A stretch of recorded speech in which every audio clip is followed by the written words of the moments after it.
नवरीबाईच्या रूममध्ये डोकावून बघितलं तर नवरीबाईचा मेकअप काय अजून पूर्ण झाला नव्हता. तशी आमची नवरीबाई फारच सुंदर आहे, तिला काय एवढी मेकअपची गरज नाही बरं का मंडळी.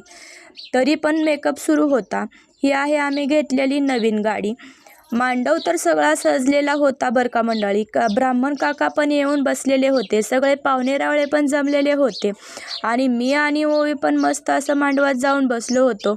पण आम्हाला सगळ्याला उत्सुकता होती की नवरदेव आणि नवरीबाई कधी येत आहेत. आले की एकदाचे नवरदेव आणि नवरीबाई. सगळेजण त्यांच्याकडेच बघत होते, सगळ्यांचं लक्ष नवरा नवरीकडेच होतं आणि आम्हाला पण जाम उत्सुकता होती. मला एवढा काय व्हिडिओ व्यवस्थित काढायला आलेला नाही बरं का त्यांचा. लग्न तर झालं, सगळ्या विधी सुरू झाल्या. मस्त असं नवरा नवरीसोबत फोटो पण आम्हाला काढायचे होते, म्हणून आम्ही पण येऊन थांबलो होतो. नववधूचे विधी कितीही वेळा बघितले तरी ते पुन्हा पुन्हा बघण्याची उत्सुकता काही वेगळीच आहे बरं का मंडळी. आणि प्रत्येक लग्नात आपल्याला काही ना काही नवीन वेगळं बघायला मिळतं आणि वेगळा अनुभव येतो.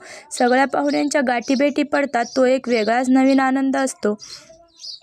सगळं काही व्यवस्थित एन्जॉय तर केलं, पण भूक जाम लागली होती म्हणून व्हिडिओ जेवणाचा काढायचा फक्त मी विसरून गेले, त्यासाठी मला माफ करा. आणि हा आहे रुखवत. छान असा रुखवत दिला होता आमच्या नवरीबाईला. सगळे खाण्याचे पदार्थ पण एकदम मस्त होते बरं का मंडळी. आणि सगळा रुखवत पण छान दिलेला होता.